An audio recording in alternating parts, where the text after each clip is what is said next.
1,000원만 주세요. 폭설로 멈춘 환승센터. 택시줄 끝에 자판기 옆에서 쌍둥이가 손을 내밀었습니다. 얘들아, 추운데 여기서 뭐 하니? 묻자 아이들은 떨리는 입술로 말했어요. 약을 사야 해요. 엄마가 많이 아파요. 그 순간 재윤의 시선이 아이들 목에 걸린 빨간 목도리 매듭에 꽂혔습니다. 7년 전 수연이 절대 풀리지 않는다던 가족 매듭이었거든요. 왜 이 쌍둥이들이 그 빨간 목도리를 메고 이 추운 날 거리에 있는 것일까요? 사연 시작 전 구독과 좋아요 눌러주시면 재미있는 이야기를 제일 먼저 보실 수 있습니다. 지금 어느 곳에서 듣고 계신지 댓글로 알려주시면 그곳에 큰 행운이 함께하길 진심으로 바라겠습니다. 비행기가 착륙하는 순간 재윤은 창밖을 바라보았습니다. 활주로 위로 하얀 눈이 쏟아지고 있었어요. 3일간의 해외 출장을 마치고 돌아온 그에게 고국은 폭설로 인사를 건넸습니다. 공항 안내 방송이 흘러나왔어요. 광역버스 전면 운행 중단, 공항 리무진 무기한 지연. 재윤은 비서에게 전화를 걸었습니다. 은호 씨, 상황이 어때요? 대표님, 서울로 가는 교통이 다 막혔습니다. 외곽 환승센터로 우회하시면 택시라도 잡을 수 있을 거예요. 재윤은 한숨을 내쉬었어요. 41살 바이오 헬스케어 기업 대표로서 늘 시간에 쫓기며 살았지만 자연 앞에서는 어쩔 수 없었죠. 30여 분을 달려 외곽 환승센터에 도착했습니다. 택시를 잡으려는 줄이 끝없이 이어져 있었어요. 재윤은 줄 끝에 서서 손끝이 시려오는 걸 느꼈습니다. 그때 시야 한쪽에서 무언가가 움직였어요. 환승센터 구석, 자판기 옆에 작은 그림자 2개가 웅크리고 있었습니다. 재윤은 눈을 가늘게 떴어요. 처음엔 버려진 짐인 줄 알았습니다. 아이들이었어요. 7살쯤 되어 보이는 여자아이 둘이 서로를 껴안고 떨고 있었습니다. 얇은 점퍼는 여기저기 해져 있었고 운동화는 젖어 있었어요. 아이들 앞에는 동전 몇 개가 담긴 종이컵이 놓여 있었습니다. 재윤의 가슴이 철렁 내려앉았어요. 이 추운 날씨에 어린 아이들이 국어를 하고 있다니. 그는 무릎을 꿇고 아이들과 눈높이를 맞췄습니다. 얘들아, 여기서 뭐 하는 거야? 아이들이 고개를 들었어요. 쌍둥이였습니다. 똑같은 얼굴, 똑같은 눈망울. 하지만 그 눈 속에는 두려움이 가득했어요. 한 아이가 떨리는 목소리로 말했습니다. 엄마가 아파요. 재윤의 심장이 멈추는 것 같았어요. 엄마가 어디 있어? 다른 아이가 환승센터 뒤쪽 눈 쌓인 골목길을 가리켰습니다. 재윤은 코트를 벗어 아이들에게 덮어주었어요. 추웠지? 조금만 참아. 재윤은 아이가 가리킨 방향으로 걸었습니다. 눈이 무릎까지 쌓인 길이었어요. 발이 푹푹 빠졌지만 멈추지 않았습니다. 알 수 없는 불안감이 온몸을 감쌌어요. 골목길 끝에서 재윤은 멈춰 섰습니다. 숨이 막혔어요. 눈 위에 여자가 쓰러져 있었습니다. 검은 머리카락이 하얀 눈 위에 흩어져 있었고 얼굴은 창백했어요. 재윤은 달려가 여자의 어깨를 흔들었습니다. 괜찮으세요? 정신 차리세요. 여자의 눈꺼풀이 떨렸어요.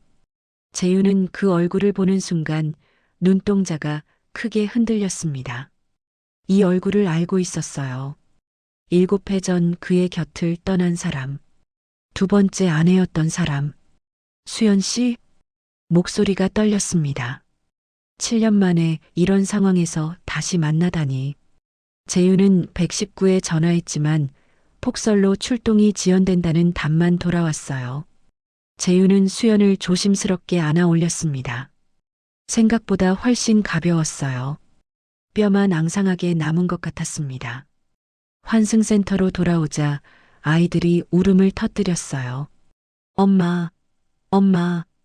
재윤은 택시를 잡아 수연과 아이들을 태웠습니다.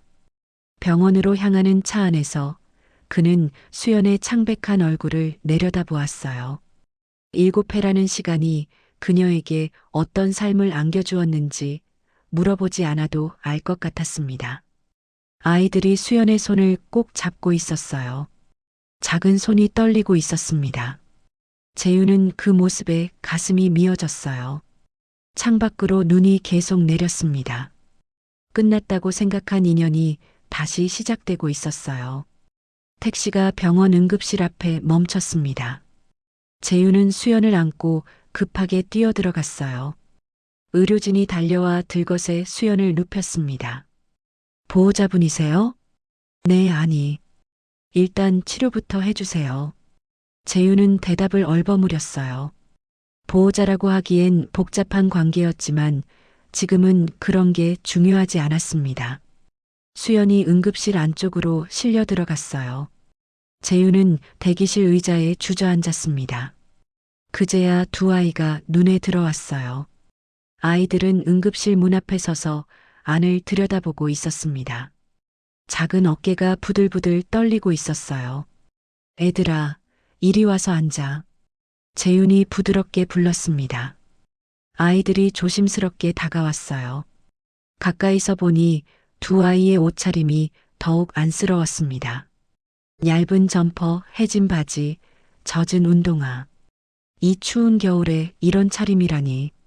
그때 재윤의 눈에 무언가가 들어왔어요. 아이들 목에 감긴 빨간 목도리였습니다. 두 아이가 하나의 목도리를 나눠 두르고 있었어요. 목도리는 낡아 있었습니다.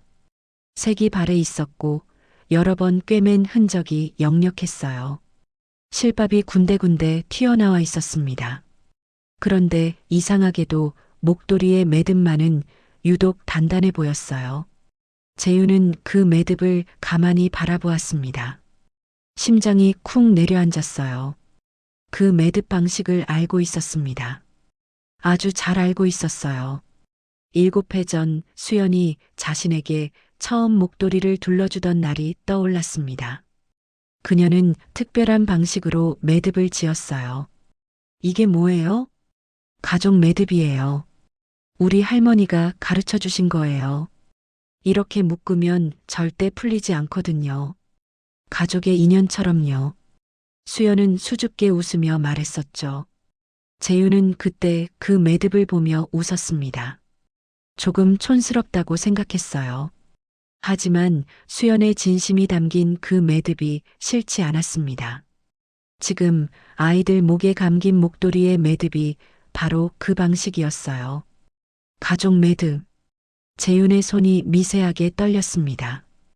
우연일까요? 아니면 정말로. 재윤은 고개를 저었어요. 너무 많은 생각이 머리를 어지럽혔습니다. 그는 아이들에게 시선을 돌렸어요. 너희 이름이 뭐야? 한 아이가 먼저 대답했습니다. 비교적 말이 많은 아이였어요. 저는 유나예요. 다른 아이는 말없이 고개만 살짝 숙였습니다. 유나가 대신 말해주었어요. 얘는 윤서예요. 제 동생이에요. 쌍둥이구나? 네. 재윤은 두 아이를 번갈아 바라보았습니다. 같은 얼굴인데 분위기가 달랐어요. 유나는 눈빛이 맑고 표정이 풍부했습니다. 반면 윤서는 눈빛이 조심스럽고 입을 굳게 다물고 있었어요. 엄마 많이 아파? 유나의 눈에 눈물이 고였습니다. 엄마가 자꾸 쓰러져요. 일하다가도 쓰러지고 집에서도 쓰러지고. 재윤의 가슴이 조여왔어요. 수연이 어떤 삶을 살아왔는지 조금씩 그려지기 시작했습니다. 엄마가 무슨 일 하셔? 새벽에 시장 가서 일하고 아침에 청소하고 밤에 편의점에서 일해요. 7살짜리 아이의 입에서 나온 말이 재윤의 가슴을 후벼 팠어요. 삼중노동. 새벽부터 밤까지 쉬지 않고 일했다는 뜻이었습니다. 쌍둥이를 키우면서 재윤은 다시 목도리를 바라보았어요. 낡고 해졌지만 정성스럽게 꿰맨 흔적. 새 목도리를 살 돈이 없어서 계속 수선해가며 쓴 거겠죠. 그런데 매듭만은 단단했습니다. 마치 어떤 일이 있어도 이 아이들을 지키겠다는 다짐처럼. 유나가 조심스럽게 물었어요. 아저씨, 엄마 괜찮아질 거예요? 재윤은 대답하지 못했습니다. 괜찮을 거라고 말해주고 싶었지만 거짓말은 하고 싶지 않았어요. 그는 유나의 머리를 가만히 쓰다듬었습니다. 의사 선생님들이 열심히 치료해 줄 거야. 윤서가 처음으로 입을 열었어요. 작고 떨리는 목소리였습니다. 아저씨는 누구예요? 재윤은 잠시 말을 잃었어요. 뭐라고 대답해야 할지 몰랐습니다. 너희 엄마의 전 남편이야. 그 말이 입안에서 맴돌았지만 나오지 않았어요. 그냥 도와주러 온 사람이야. 윤서는 의심스러운 눈빛으로 재윤을 바라보았습니다. 하지만 더 이상 묻지 않았어요. 그 아이는 뭔가를 느끼고 있는 것 같았습니다. 경계심 속에 숨겨진 작은 기대 같은 것. 재윤은 다시 목도리의 매듭을 바라보았어요. 설명할 수 없는 불안이 가슴 깊은 곳에서 솟아올랐습니다. 이 아이들이 수연의 아이라면 아버지는 누구일까? 7살이라면 이혼 직후에 태어났다는 뜻인데 머릿속이 복잡해졌어요. 하지만 지금은 생각할 때가 아니었습니다. 재윤은 깊은 숨을 내쉬었어요. 응급실 문이 열리고 의사가 나왔습니다. 재윤은 자리에서 벌떡 일어났어요. 환자 상태가 어떻습니까? 의사의 표정이 어두웠습니다. 재윤의 심장이 빠르게 뛰기 시작했어요. 의사가 입을 열었습니다. 일단 의식은 돌아왔습니다. 하지만 상태가 좋지 않아요. 정밀 검사가 필요합니다. 재윤은 안도의 한숨을 내쉬었어요. 하지만 의사의 어두운 표정이 마음에 걸렸습니다. 무슨 병인지 아세요? 지금으로선 정확히 말씀드리기 어렵습니다. 내일 검사 결과가 나오면 다시 말씀드릴게요. 의사가 돌아간 후 재윤은 아이들을 데리고 병실로 향했습니다. 수연은 침대에 누워 있었어요. 창백한 얼굴에 산소 마스크가 씌워져 있었습니다. 유나와 윤서가 침대 곁으로 달려갔어요. 엄마. 수연의 눈이 천천히 떠졌습니다. 아이들을 보자 희미한 미소가 번졌어요. 말을 하려 했지만 기침만 터져나왔습니다. 말하지 마. 쉬어. 재윤이 조용히 말했어요. 수연의 시선이 재윤에게로 옮겨졌습니다. 그녀의 눈이 크게 흔들렸어요. 놀람, 당황, 그리고 두려움이 뒤섞인 눈빛이었습니다. 재윤 씨. 목소리가 갈라졌어요. 재윤은 고개를 끄덕였습니다. 나중에 얘기해요. 지금은 쉬어야 해요. 수연의 눈에 눈물이 고였습니다. 뭔가 말하고 싶어 하는 것 같았지만 재윤은 손을 들어 제지했어요. 지금은 설명을 들을 때가 아니었습니다. 재윤은 병실 한쪽 의자에 앉았어요. 아이들은 수연의 침대 곁에 붙어 있었습니다. 작은 손으로 엄마의 손을 꼭 잡고 있었어요. 그때 유나가 고개를 돌렸습니다. 병실 조명이 아이의 얼굴을 비추었어요. 재윤은 무심코 아이의 얼굴을 바라보다가 숨이 멎는 것 같았습니다. 오른쪽 눈 아래에 아주 작은 점이 있었어요. 거의 보이지 않을 정도로 작은 점. 재윤은 자신도 모르게 손을 들어 자기 얼굴을 만졌습니다. 오른쪽 눈 아래 똑같은 위치에 자신도 점이 있었어요. 우연의 일치일까요? 재윤의 심장이 빠르게 뛰기 시작했습니다. 윤서도 고개를 돌렸어요. 두 아이의 얼굴이 나란히 보였습니다. 쌍둥이지만 미세한 차이가 있었어요. 유나는 웃을 때 보조개가 깊게 패였습니다. 반면 윤서는 보조개가 거의 없었어요. 하지만 두 아이 모두 오른쪽 눈 아래에 작은 점이 있었습니다. 재윤과 똑같은 위치에. 재윤의 머릿속이 복잡해졌어요. 아이들의 나이는 7살. 자신과 수연이 이혼한 게 7년 전. 시간이 맞아떨어졌습니다. 설마, 정말 설마. 재윤은 고개를 저었어요. 확신할 수 없었습니다. 점 하나로 모든 걸 판단할 수는 없었어요.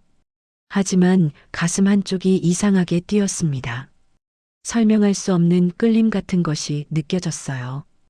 유나가 재윤을 바라보았습니다. 아저씨, 왜 그렇게 봐요? 아, 아니야. 그냥. 재윤은 말을 흐렸어요. 뭐라고 설명해야 할지 몰랐습니다. 유나가 방긋 웃었어요. 보조개가 깊게 파였습니다. 그 순간 재윤의 가슴이 뜨거워졌어요. 왜인지 모르게 눈시울이 붉어졌습니다. 윤서는 여전히 경계하는 눈빛으로 재윤을 바라보고 있었어요. 말수가 적고 조심스러운 아이였습니다. 하지만 그 눈 속에도 작은 호기심이 숨어 있는 것 같았어요. 재윤은 다시 수연을 바라보았습니다. 그녀는 눈을 감고 있었어요. 잠이 든 건지 아니면 재윤과 눈을 마주치기 싫은 건지 알 수 없었습니다. 7년이라는 시간이 머릿속을 스쳐 지나갔어요. 이혼 당시 수연은 아무 말 없이 떠났습니다. 위자료도 받지 않겠다고 했어요.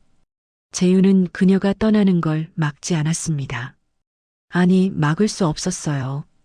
그때는 그게 서로를 위한 거라고 생각했으니까요. 하지만 만약 그때 수연이 임신 중이었다면 재윤의 손에 힘이 들어갔어요. 주먹이 떨렸습니다. 왜 말하지 않았을까요? 왜 혼자 떠났을까요? 7년 동안 이렇게 힘들게 살면서 왜 한 번도 연락하지 않았을까요? 의문이 꼬리에 꼬리를 물었습니다. 하지만 답은 나오지 않았어요. 밤이 깊어갔습니다. 아이들은 수연의 침대 곁에서 잠이 들었어요. 좁은 의자에 몸을 웅크린 채 엄마의 손을 놓지 않고 있었습니다.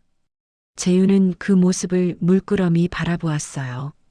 작은 손, 작은 어깨, 작은 숨소리. 이 아이들이 정말 자신의 아이라면 7년 동안 얼마나 많은 것을 놓쳤을까요? 새벽녘 재윤은 병실을 나와 복도에 섰습니다. 창밖으로 눈이 그친 하늘이 보였어요. 별이 총총히 빛나고 있었습니다. 그는 휴대폰을 꺼내 비서에게 문자를 보냈어요. 내일 일정 모두 취소해줘. 당분간 여기 있어야 할 것 같아. 확신은 없었습니다.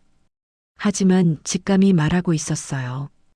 이 아이들과 자신 사이에는 무언가가 있다고. 그 진실을 반드시 알아내야 한다고. 재윤은 다시 병실로 돌아갔습니다. 아이들의 잠든 얼굴을 바라보았어요. 오른쪽 눈 아래 작은 점이 희미하게 보였습니다. 아직 확신은 아니었어요. 의심과 직감의 시작일 뿐이었습니다. 하지만 그 시작이 어디로 이어질지 재윤은 막연히 두려웠어요. 아침이 밝았습니다. 재윤은 밤새 병실 의자에서 눈을 붙였어요. 목이 뻣뻣하게 굳어 있었습니다. 하지만 그런 건 중요하지 않았어요. 수연이 눈을 떴습니다. 어젯밤보다 안색이 조금 나아 보였어요. 아이들은 아직 잠들어 있었습니다. 재윤 씨, 수연의 목소리가 갈라졌어요. 재윤은 침대 곁으로 다가갔습니다. 어떻게 여기에? 우연이에요. 폭설 때문에 환승센터에 갔다가 아이들을 봤어요. 수연의 눈에 눈물이 고였습니다. 입술이 파르르 떨렸어요. 미안해요. 정말 미안해요. 재윤은 아무 말도 하지 않았습니다. 수연의 눈물을 바라보았어요. 7년 만에 보는 그녀의 얼굴은 너무나 많이 변해 있었습니다. 볼이 움푹 패였고 눈 밑에는 짙은 그림자가 드리워져 있었어요. 왜 연락 안 했어요? 재윤의 목소리가 떨렸습니다. 화가 나는 건지 슬픈 건지 자신도 알 수 없었어요. 수연은 고개를 돌렸습니다. 창밖을 바라보았어요. 연락할 수 없었어요. 왜요? 왜 연락할 수 없었는데요? 수연의 입술이 굳게 다물어졌습니다. 뭔가 말하고 싶지만 말할 수 없는 것 같았어요. 재윤은 더 이상 묻지 않았습니다. 지금은 때가 아니라는 걸 알았어요. 간호사가 들어왔습니다. 수연의 상태를 체크하고 나갔어요. 잠시 후 담당 의사가 병실을 찾았습니다. 검사 결과가 나왔습니다. 보호자분과 따로 이야기 나눌 수 있을까요? 재윤은 수연을 바라보았어요. 그녀가 작게 고개를 끄덕였습니다. 재윤은 의사를 따라 병실 밖으로 나갔어요. 복도 한쪽 상담실에서 의사가 입을 열었습니다. 환자분은 중증 재생불량성 빈혈입니다. 재윤의 얼굴이 굳어졌어요. 재생불량성 빈혈이요? 그게 어떤 병인가요? 골수에서 혈액세포를 제대로 만들어내지 못하는 질환입니다. 적혈구, 백혈구, 혈소판이 모두 부족해져요. 특발성으로 보이는데 아마 과거 바이러스 감염 후 장기간 과로로 악화된 것 같습니다. 재윤의 가슴이 내려앉았어요. 수연의 삶이 떠올랐습니다. 새벽 시장 상차림, 오전 청소, 밤 편의점 근무. 쉬지 않고 일하며 아이들을 키웠겠죠. 그 과로가 병을 키운 거였어요. 치료는 가능한가요? 의사가 잠시 침묵했습니다. 증상이 심합니다. 면역 억제 치료만으로는 한계가 있어요. 조혈모세포 이식이 필요합니다. 조혈모세포 이식이요? 네. 쉽게 말해 골수 이식과 비슷한 거예요. 기증자가 필요합니다. 가족 중에 맞는 사람이 있으면 가장 좋아요. 재윤은 말없이 서 있었습니다. 머릿속이 복잡했어요. 기증자가 필요하다. 가족이 맞으면 좋다. 그 말이 머릿속에서 맴돌았습니다. 환자분 가족이 있나요? 부모님이나 형제자매는요? 재윤은 고개를 저었어요. 수연의 가족 상황을 알고 있었습니다. 부모님은 어릴 때 돌아가셨고 형제도 없었어요. 아이들이 있어요. 7살 쌍둥이요. 의사의 눈빛이 바뀌었습니다. 아이들이요? 친자녀인가요? 네, 그런 것 같아요. 그렇다면 아이들과 HLA 검사를 해볼 필요가 있겠네요. 유전적으로 맞을 확률이 높으니까요. 재윤은 잠시 망설였어요. 그러다 입을 열었습니다. 저도 검사를 받을 수 있나요? 의사가 의아한 표정을 지었어요. 보호자분이요? 환자분과 무슨 관계시죠? 전 남편입니다. 의사의 눈이 커졌습니다. 재윤은 담담하게 말을 이었어요. 아이들이 제 아이일 수도 있어요. 확인이 필요합니다. 의사는 잠시 재윤을 바라보다가 고개를 끄덕였습니다. 그렇다면 HLA 검사와 함께 친자 확인 검사도 진행하겠습니다. 재윤은 상담실을 나와 병실로 돌아갔습니다. 수연은 눈을 감고 있었어요. 아이들은 깨어나 엄마 곁에 앉아 있었습니다. 유나가 재윤을 보자 물었어요. 아저씨, 엄마 어디 아파요? 재윤은 잠시 말을 고르다가 대답했습니다. 피가 조금 안 좋대. 병원에서 치료하면 나아질 거야. 윤서가 조용히 엄마의 손을 잡았어요. 말은 없었지만 그 작은 손에 담긴 마음이 느껴졌습니다. 재윤은 창가에 서서 밖을 바라보았어요. 어젯밤 내린 눈이 세상을 하얗게 덮고 있었습니다. 폭설 속에서 쓰러져 있던 수연의 모습이 떠올랐어요. 눈 위에 흩어진 검은 머리카락, 창백한 얼굴, 차갑게 식어가던 손. 조금만 더 늦었다면 어떻게 됐을까요? 재윤은 생각하고 싶지 않았어요. 수연이 눈을 떴습니다. 재윤과 눈이 마주쳤어요. 그녀의 눈에 여러 감정이 스쳐 지나갔습니다. 미안함, 두려움, 그리고 작은 안도. 재윤 씨, 고마워요. 아이들을 구해줘서 당연히 해야 할 일이었어요. 재윤의 목소리는 담담했지만 가슴속은 복잡했어요. 아직 물어보고 싶은 게 너무 많았습니다. 하지만 지금은 참아야 했어요. 검사 결과가 나오면 모든 게 밝혀질 거였습니다. 그때까지 기다려야 했어요. 창밖으로 해가 떠오르고 있었습니다. 하얀 눈 위로 따뜻한 빛이 퍼져나갔어요. 새로운 하루가 시작되고 있었습니다. 검사가 진행되는 동안 재윤은 수연의 삶에 대해 조금씩 알게 되었습니다.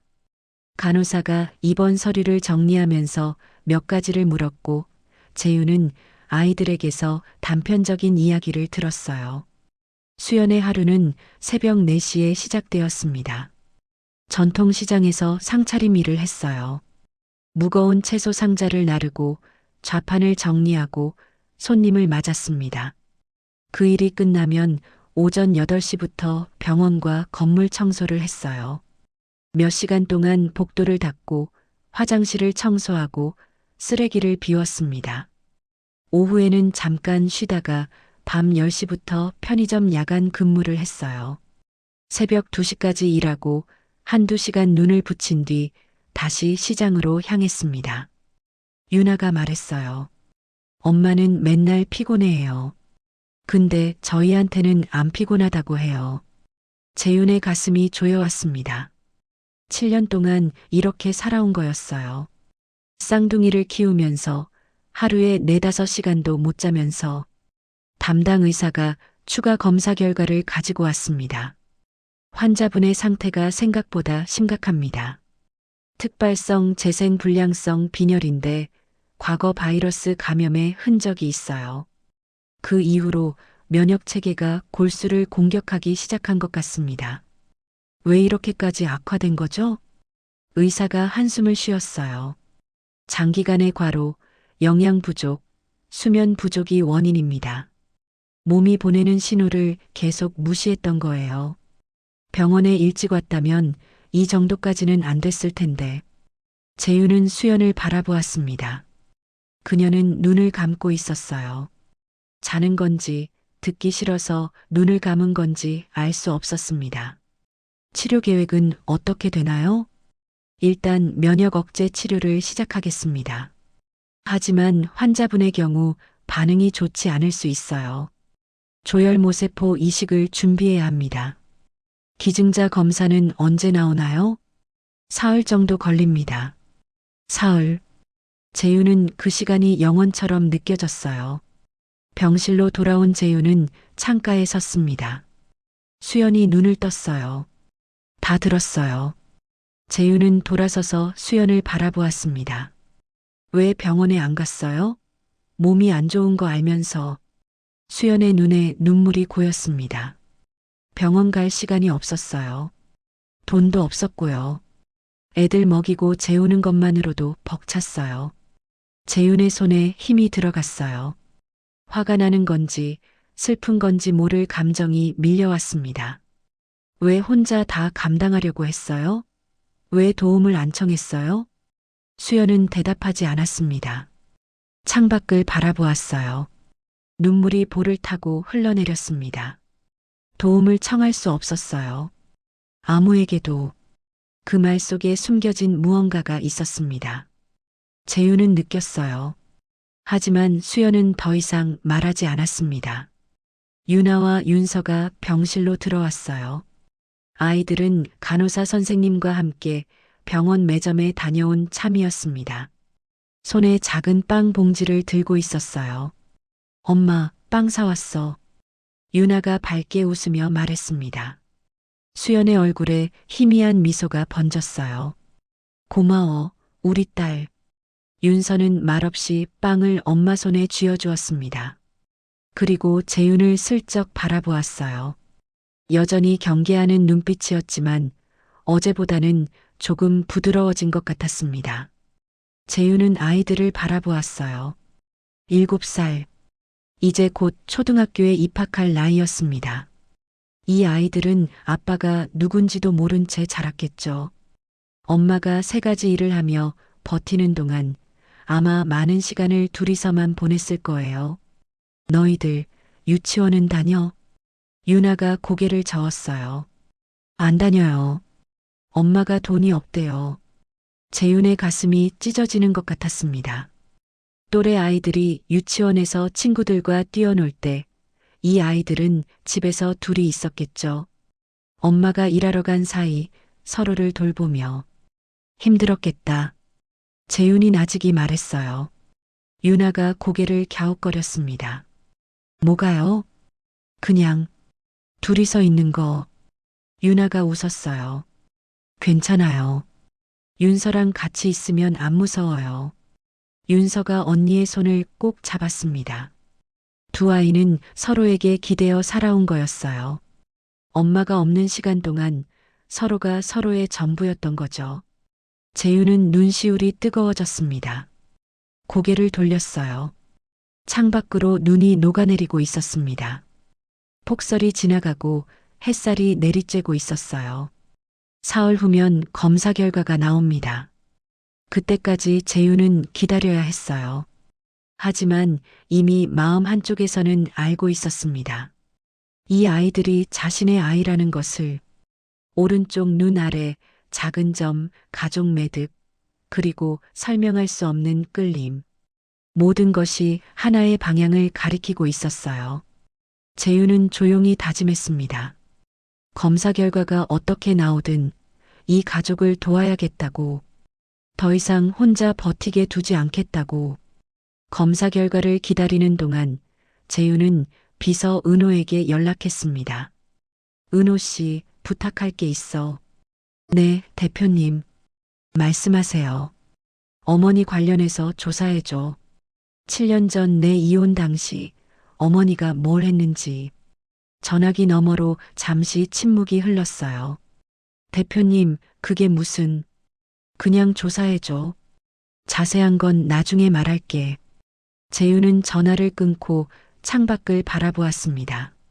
수연이 왜 연락할 수 없었는지 그 이유가 궁금했어요. 그녀의 말투에서 느껴진 두려움. 단순히 미안해서 연락 못한 게 아닌 것 같았습니다. 어머니. 재윤은 그 단어를 떠올렸어요. 한명숙. 69살의 어머니는 과거 병원 행정과 보험 관련 업무에 종사했었습니다. 아버지가 돌아가신 후 어머니는 재윤에게만 집착했어요. 연애를 할 때마다 어머니는 상대방의 흠을 찾아냈습니다. 첫 번째 결혼도 어머니의 반대 속에서 힘겹게 이루어졌죠. 결국 그 결혼은 2년 만에 끝났어요. 어머니의 끊임없는 간섭과 압박 때문이었습니다. 두 번째 결혼. 수연과의 결혼도 마찬가지였어요. 어머니는 처음부터 수연을 싫어했습니다. 집안이 변변치 않다고, 아들에게 어울리지 않는다고 했어요. 재윤은 그때를 떠올렸습니다. 결혼 전 어머니가 수연을 만나자고 했었죠. 그 만남 이후 수연은 며칠 동안 연락이 없었어요. 나중에 물어봤지만 수연은 괜찮다고만 했습니다. 지금 생각해보면 그때부터 뭔가 시작된 것 같았어요. 이틀 후 은호가 병원을 찾아왔습니다. 손에 두꺼운 서류 봉투를 들고 있었어요. 대표님, 조사 결과입니다. 재윤은 서류를 받아들었습니다. 첫 장을 넘기는 순간 얼굴이 굳어졌어요. 위자료 계좌 내역이었습니다. 재윤이 수연에게 보낸 위자료는 따로 관리 계좌를 통해 전달되었어요. 그런데 그 계좌에서 이상한 인출 기록이 발견되었습니다. 이게 뭐야? 회장님께서 위자료 계좌에 접근하셨던 것 같습니다. 일부 금액이 다른 곳으로 빠져나갔어요. 재윤의 손이 떨렸습니다. 어머니가 위자료를 빼돌렸다고. 다음 장에는 더 충격적인 내용이 있었어요. 수연의 취업 기록이었습니다. 이혼 후 수연이 지원했던 회사들의 목록이 나왔어요. 모두 면접 직전에 취소되거나 불합격 처리되었습니다. 이건요? 회장님이 인맥을 동원해 방해하신 것 같습니다. 몇몇 회사에 확인해 보니 불합격 전에 누군가 연락이 왔다고 해요. 재윤은 서류를 내려놓았습니다. 손이 부들부들 떨렸어요. 어머니가 이런 짓을 했다니. 수연이 정상적인 직장을 얻지 못하도록 계속 방해했다니. 더 있어요? 은호의 표정이 어두워졌습니다. CCTV 영상 일부를 복원했습니다. 7년 전 병원 로비에서 촬영된 건데요. 은호가 태블릿을 꺼내 영상을 보여주었어요. 화질은 좋지 않았지만 두 사람이 대화하는 모습이 보였습니다. 어머니와 수연이었어요. 어머니가 수연의 팔을 붙잡고 있었습니다. 수연은 울고 있었어요. 음성은 들리지 않았지만 어머니의 표정은 분명했습니다. 위협하고 있었어요. 음성 복원은요? 일부만 가능했습니다. 아이, 출생신고, 친권이라는 단어가 들렸어요. 재윤은 눈을 감았습니다. 머릿속에서 퍼즐 조각이 맞춰지기 시작했어요. 어머니는 수연의 임신을 알았던 거예요. 그리고 협박했습니다. 아이를 낳으면 법적으로 문제를 만들겠다고, 친권 분쟁을 일으키겠다고. 수연은 두려웠겠죠. 아이를 지키기 위해 침묵을 선택한 거예요. 재윤의 가슴에서 분노가 치밀어 올랐습니다.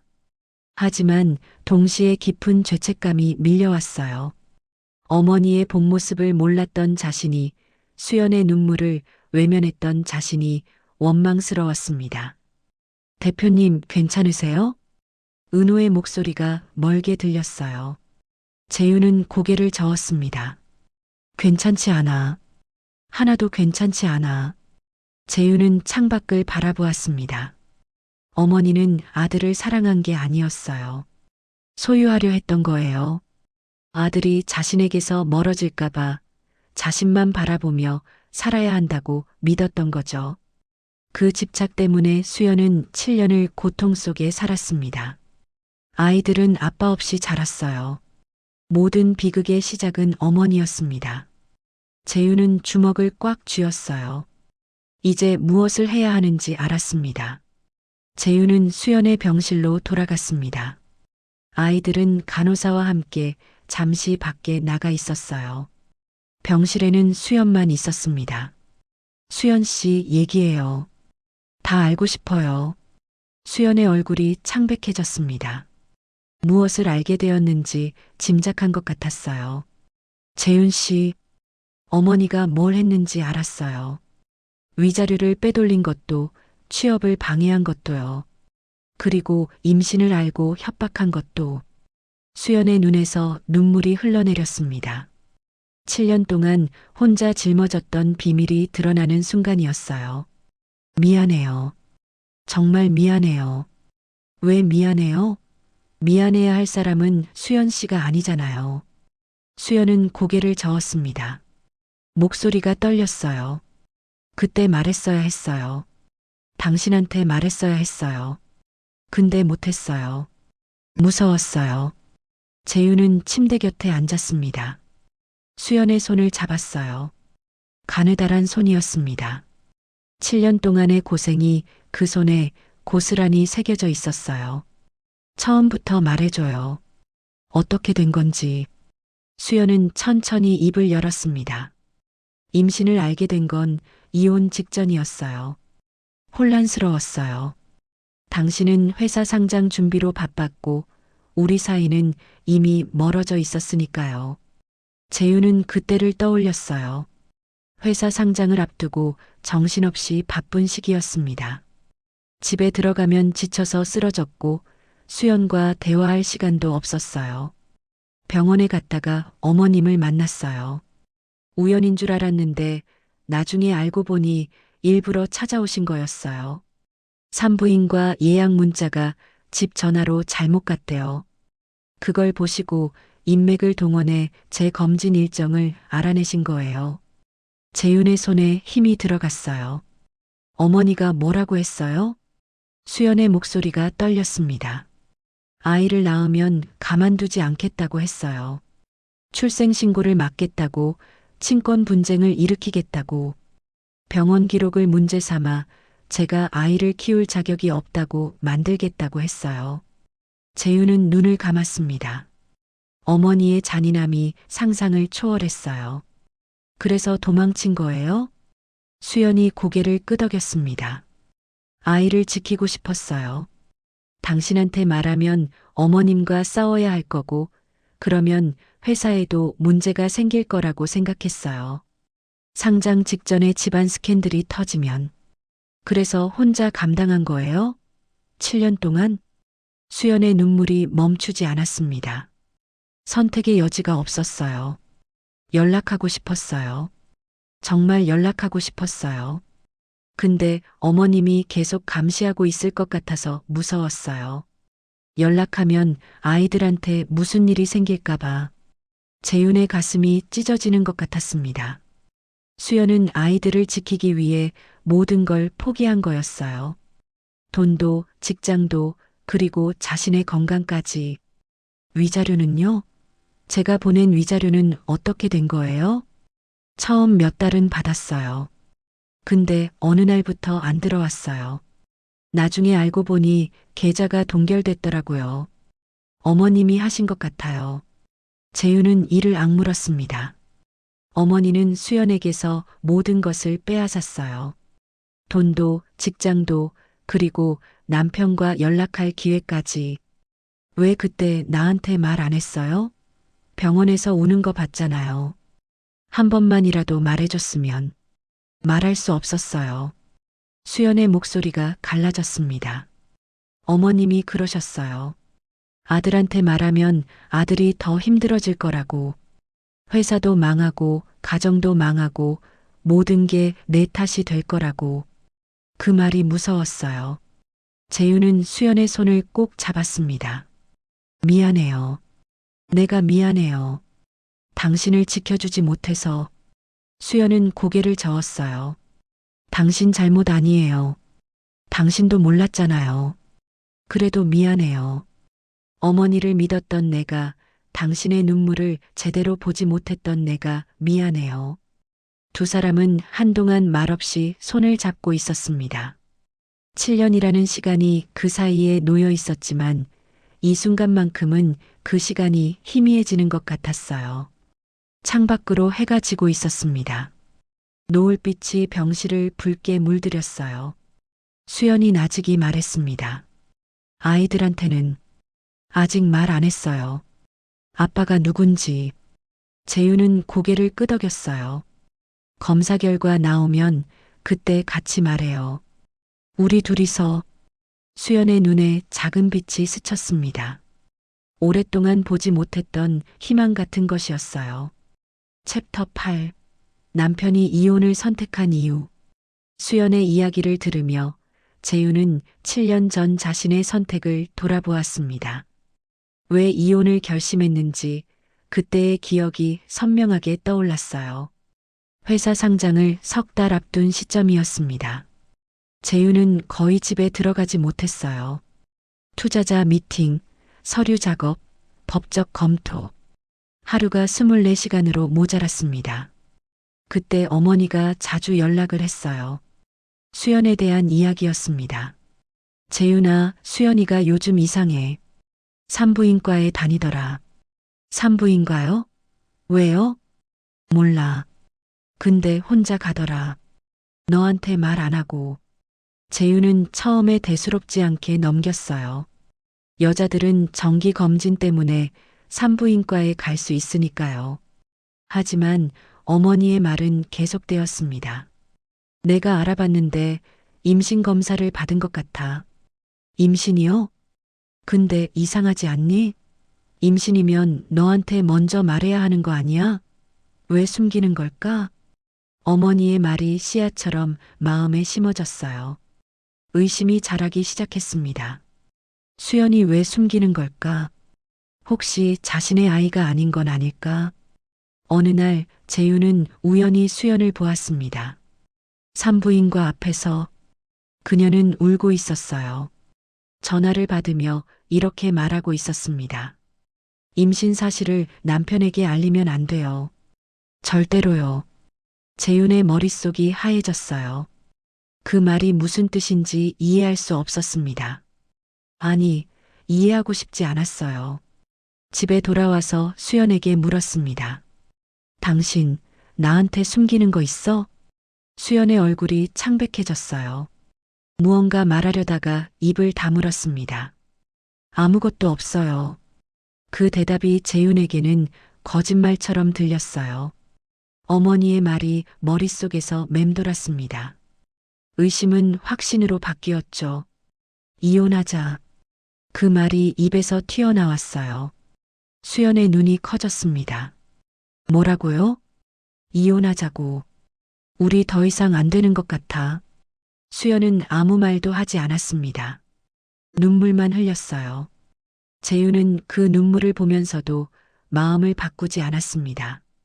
상장을 앞두고 스캔들이 터지면 모든 게 끝이라고 생각했어요. 이혼은 빠르게 진행되었습니다.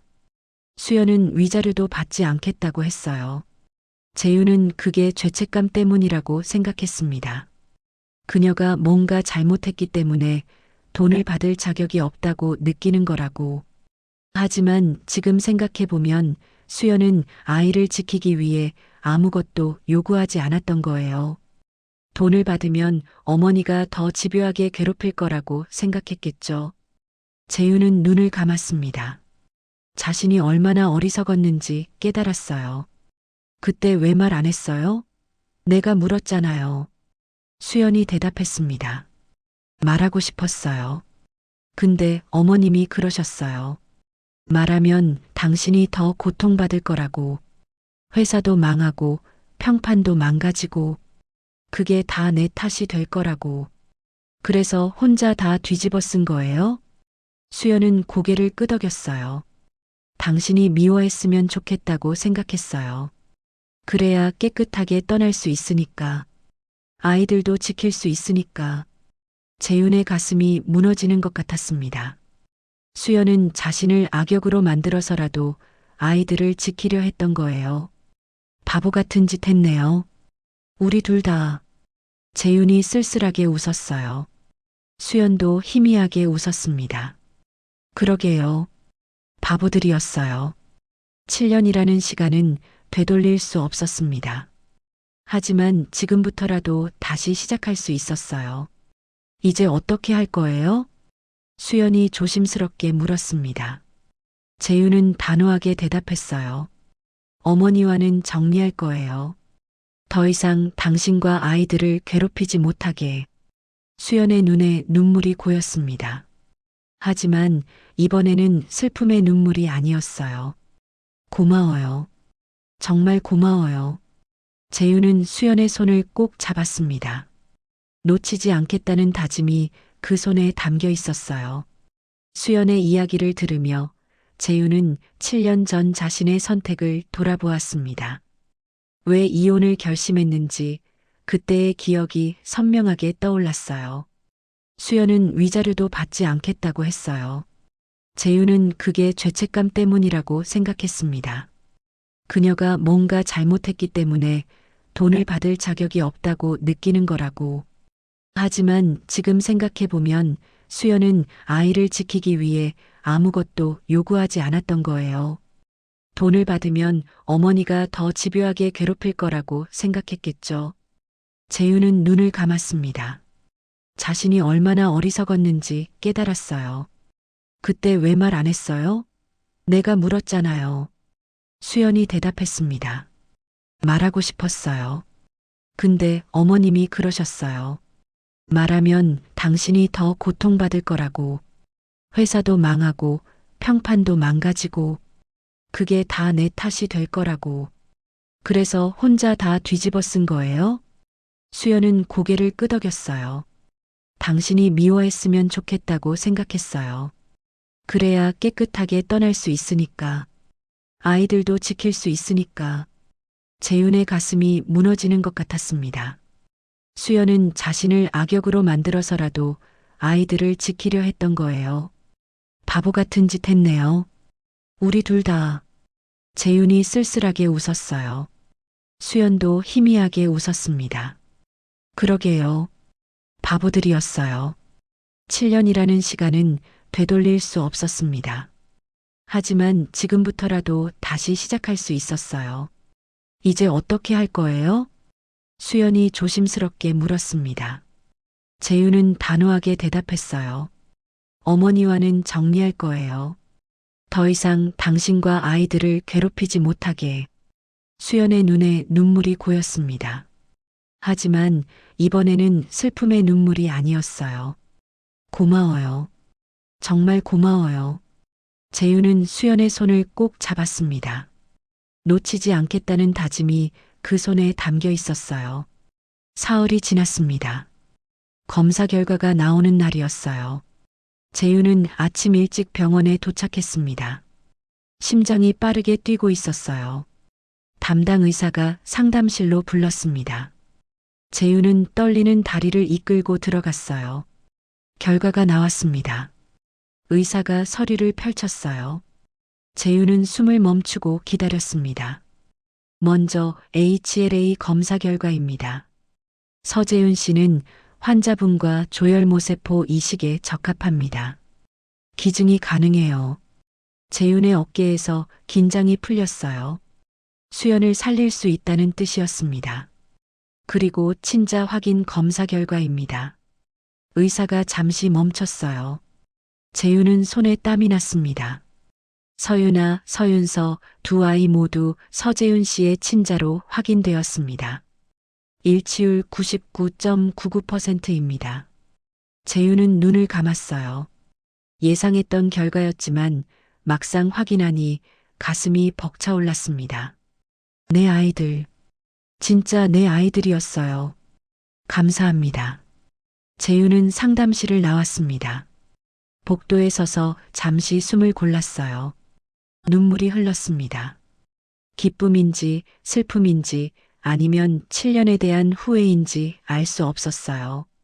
병실로 향하는 길에 은호에게서 연락이 왔습니다. 대표님, 추가 조사 결과가 나왔습니다. 뭔데?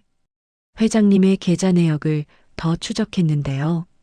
위자료뿐만 아니라 수연 씨 명의의 보험금도 가로챈 흔적이 있어요. 재윤의 눈빛이 차갑게 변했습니다. 보험금? 네. 수연 씨 부모님이 돌아가셨을 때 남긴 보험금인데 어떻게 손을 쓴 건지 회장님 계좌로 들어갔더라고요.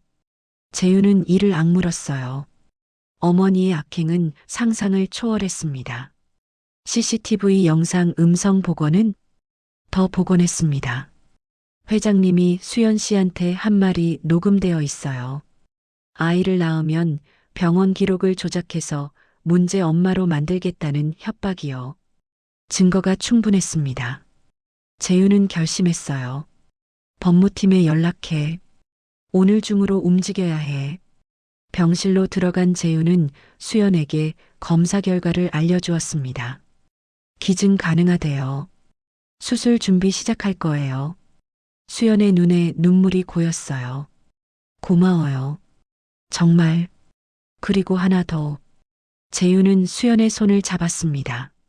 아이들, 내 아이들 맞아요. 검사 결과 나왔어요. 수연은 말없이 울었습니다. 7년 동안 혼자 지켜온 비밀이 마침내 인정받는 순간이었어요. 유나와 윤서가 병실로 들어왔습니다. 아이들은 엄마가 우는 걸 보고 놀랐어요. 엄마, 왜 울어? 유나가 걱정스럽게 물었습니다. 수연은 눈물을 닦으며 웃었어요. 기뻐서 그래. 좋은 소식이 있거든. 재윤은 아이들 앞에 무릎을 꿇었습니다. 유나와 윤서를 번갈아 바라보았어요. 심장이 쿵쾅거렸습니다. 유나야, 윤서야. 아저씨가 할 말이 있어. 아이들이 고개를 갸웃거렸어요. 재윤은 깊은 숨을 들이쉬었습니다. 아저씨가 사실은 너희 아빠야. 침묵이 흘렀어요.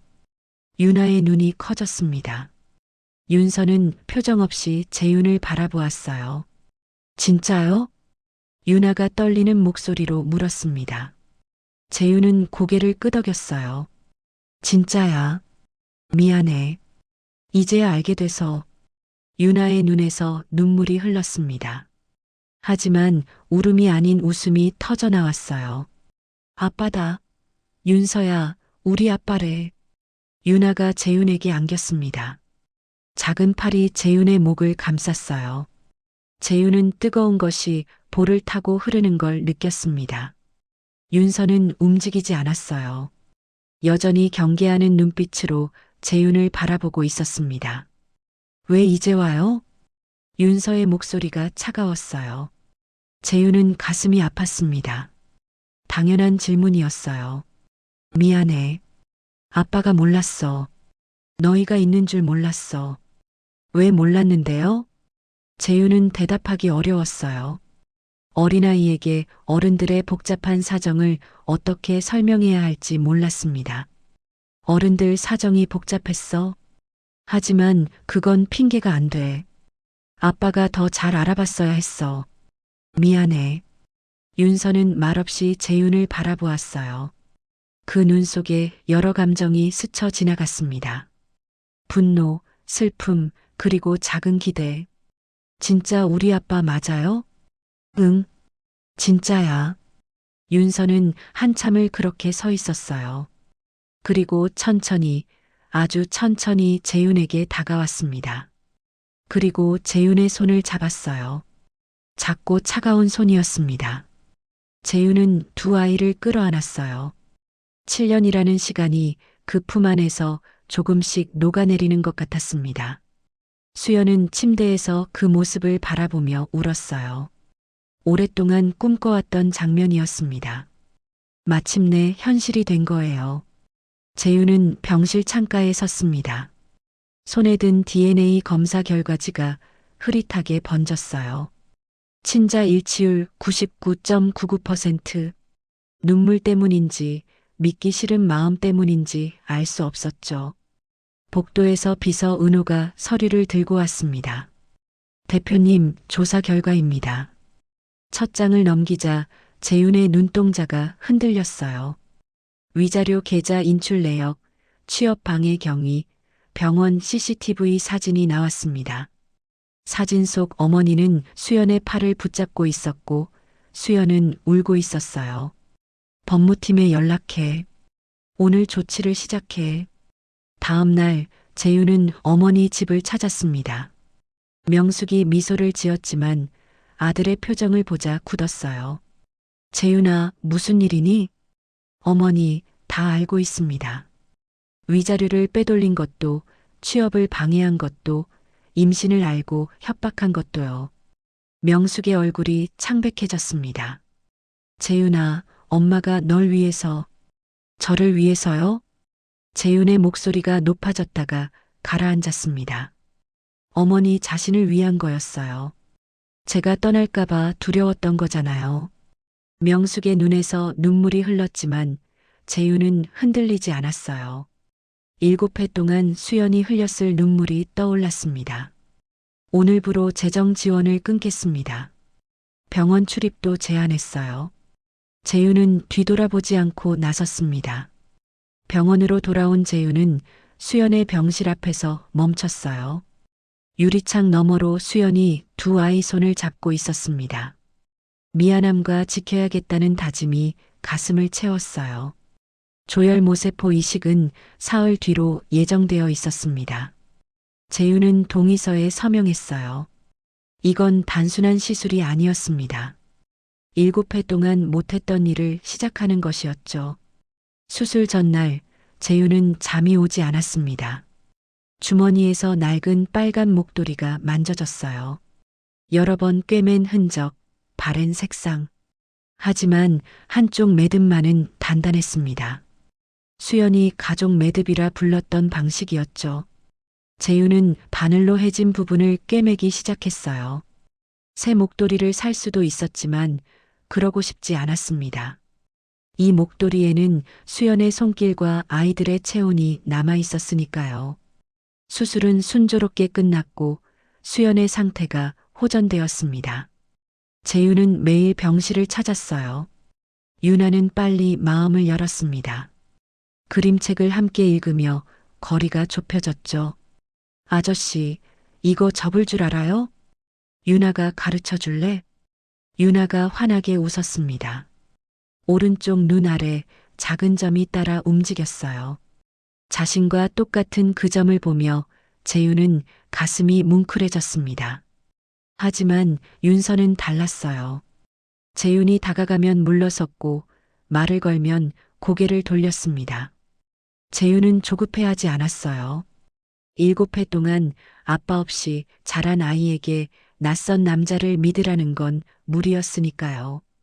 어느 저녁 재윤은 수선한 목도리를 들고 병실에 들어섰습니다. 이거 다시 꿰맸어요. 수연이 목도리를 받았습니다.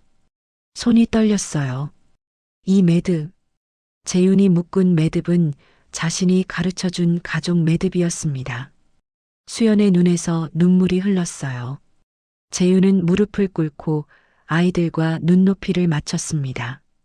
윤아에게 목도리를 둘러주자 아이가 웃었어요. 윤서에게 시선을 돌리자 경계하는 눈빛이었지만 피하지는 않았습니다. 재윤이 목도리 끝을 윤서 어깨에 걸쳐 주었어요. 아이가 굳었지만 뿌리치지는 않았습니다. 조심스럽게 매듭을 묶었어요. 침묵이 흘렀습니다. 재윤은 서두르지 않고 기다렸어요. 그때 윤서가 고개를 들었습니다. 두려움과 기대가 뒤섞인 눈빛이었어요. 아빠. 입술이 떨렸습니다. 맞죠? 그 한마디에 재윤의 눈에서 눈물이 터졌어요. 고개를 끄덕이며 팔을 벌렸습니다. 윤서가 천천히 품에 안겼고 윤아도 달려왔어요. 재윤은 두 아이를 꼭 안았습니다.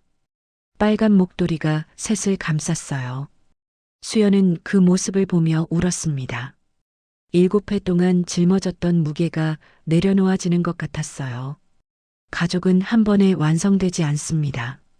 하지만 시작은 낡은 목도리와 서툰 매듭 하나로 충분했어요.